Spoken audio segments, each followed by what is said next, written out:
صل على رسوله الكريم.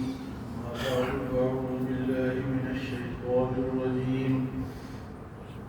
بسم الله الرحمن الرحيم. اقرأ باسم ربك الذي خلق. خلق الإنسان من علق.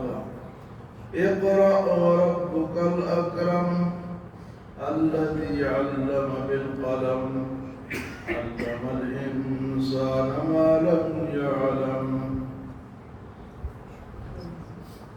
اقرأ سورت کا نام بھی اقرأ ہی ہے،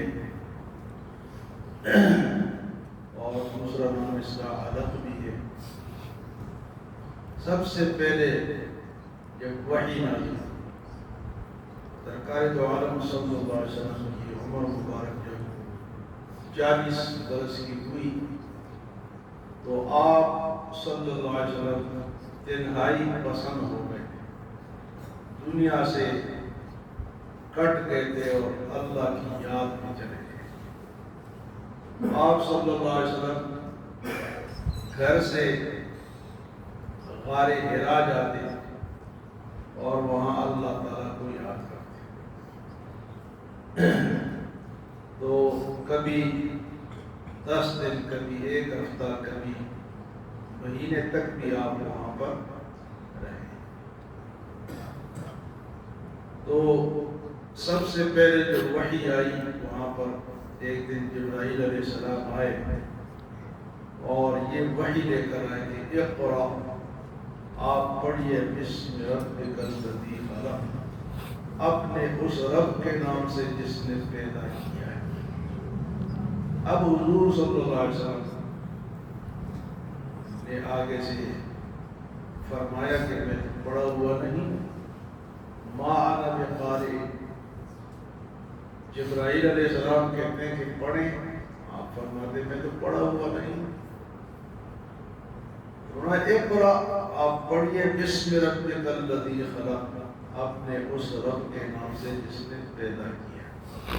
تو ہر چیز کو کس نے پیدا کیا؟ اللہ نے۔ ہر چیز کو، جو بھی دنیا میں چیزیں ہیں، انسان ہیں، مخلوقات ہیں، سب کے خالق کون ہے؟ اللہ ہے۔ تو ایک طرف آپ نے فرمایا مان میں پارے، تو جبرائیل علیہ السلام نے پھر آپ کو گلے سے ملایا اور آپ کو نمایا تاکہ فرشتوں کی جو صفت ہے وہ آپ کے اندر منتقل ہو جائے۔ تو دوسری دفعہ پھر کہا کہ پڑھی، آپ نے فرمایا مان میں پارے، اور تیسری دفعہ پھر اسی طرح ہوا۔ تو پھر اگلی آیت میں فرمایا خلق الانسان من علق، پیدا کیا اللہ نے انسان کو ایک لوتھڑے سے۔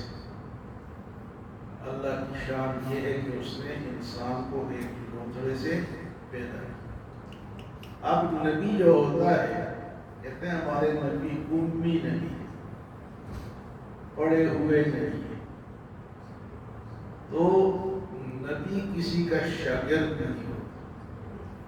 اگر نبی کسی انسان کا شاگرد ہو تو پھر لوگ کہیں کہ اس نے تو فلاں سے سیکھا ہے۔ تو نبی کا استاد کون ہوتا ہے؟ اللہ۔ تو اس کو کہتے ہیں وحی۔ علوم بہت سارے ہیں دنیا میں، لیکن سب سے بڑا علم اور مانا ہوا علم، تک علم جو ہے وہ وحی کا ہے۔ انسانی علوم جو ہے ان میں کمزوریاں ہیں، لیکن وحی کے علم میں کوئی کمزوری نہیں۔ سارے علوم جب ختم ہو جاتے ہیں، کوئی مسئلہ حل نہیں ہوتا، لوگ کہتے ہیں جی کہ ہم نے وہ کر لیا، ہم نے، اور انسان سوچتا ہے کہ انسان کی سوچ کو کس نے پیدا کیا؟ اللہ۔ اور جب ساری سوچیں ختم ہو جاتی ہے، انسان کا علم ختم ہو جاتا ہے، تو وہاں سے پھر وحی کا علم شروع ہوتا ہے۔ اور یہ وحی جو ہے وہ انسان کے دینی ضرورت ہے، اس کے بغیر انسان دین پہ، اور اصل علم ہے بھی وحی والا ہے۔ باقی جو علوم ہیں جی، سائنس ہے، میتھ ہے، میتھمیٹک ہے، آج فزکس ہے، کیمسٹری ہے، یہ علوم جو ہیں یہ ہنر ہے، ڈاکٹری ہے. لیکن یہ جو وحی کا علم ہے یہ اصل ہے.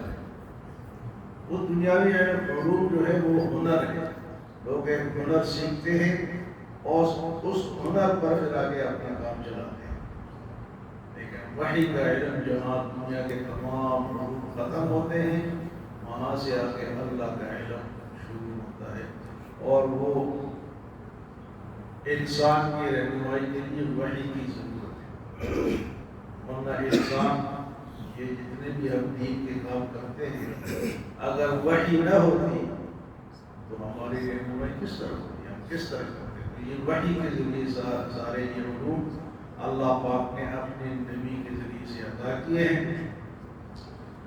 تو فرمایا کہ اقرأ باسم ربک الذی خلق، خلق الانسان من علق، انسان کو پیدا کیا لوتھڑے سے، جمے ہوئے خون سے. پہلے پانی سے خون بنایا، خون کو لوتھڑے میں تبدیل کیا، اور لوتھڑے سے پھر ہڈیاں بنائی، ہڈیوں پہ گوشت چڑھایا، گوشت چڑھانے کے بعد اس کو انسان جیتا جاتا ہے انسان بنا دیا. یہ اللہ کی شان ہے، کوئی اور اس طرح کر کے دکھائے نہیں کر سکتا. اس کے بعد فرمایا اقرأ وربک الاکرم، آپ پڑھیے اور آپ کا رب تو بڑا مہربان ہے. الذی علم بالقلم، اللہ کی ذات وہ ہے جس نے علم کو قلم کے ذریعے سے سکھایا ہے. یہ قلم سے لکھتے ہیں، یہ قلم بھی اللہ کا دیا ہوا ہے، اللہ کا بتایا ہوا ہے، اللہ کا بنایا ہوا ہے.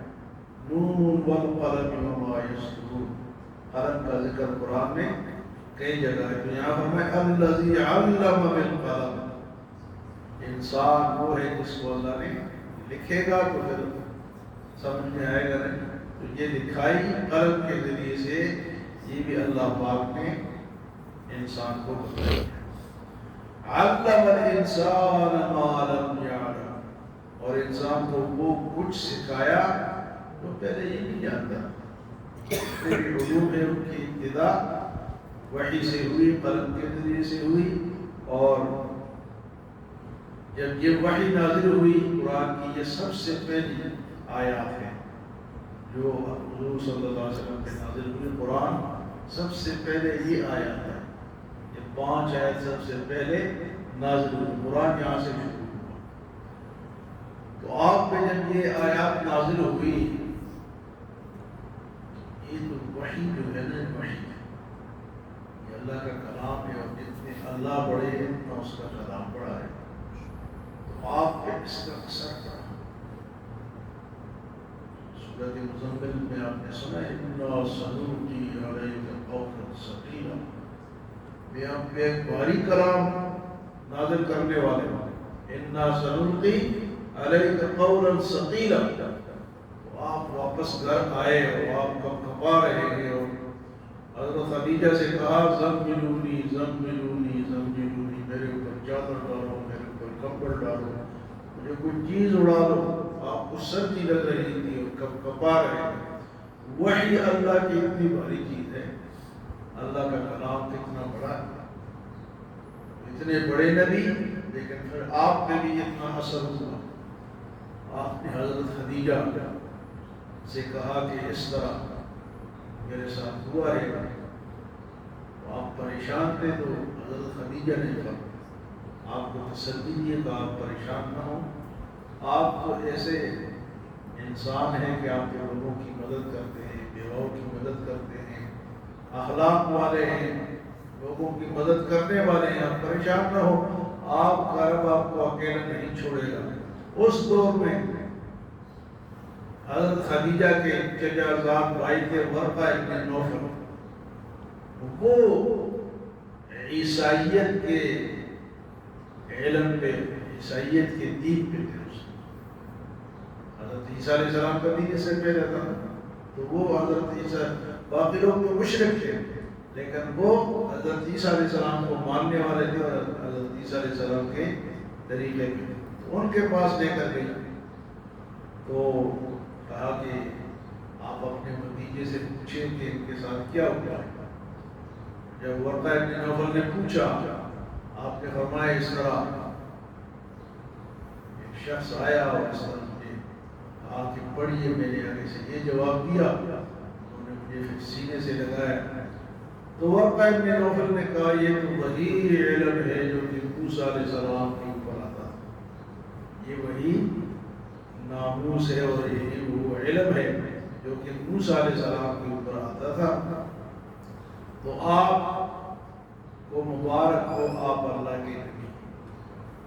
ورقہ ابن نوفل نے کہا اور کہا کہ اب میں تو ضعیف ہو گیا ہوں، کاش میں جوان ہوتا اور لوگ آپ کی مخالفت کرتے اور میں آپ کی مدد کرتا، اور اس وقت میں آپ کی مدد کرتا جب یہ لوگ آپ کو اس شہر سے نکالیں گے، مکے سے نکالیں گے۔ بعد میں یہ ہوا، آپ نے کہا مجھے نکالیں گے، تو ورقہ ابن نوفل بالکل آپ کو نکالیں گے۔ جس نبی نے بھی یہ اللہ کا علم لوگوں کے سامنے پیش کیا، ان کو ان کے علاقے سے نکالا گیا۔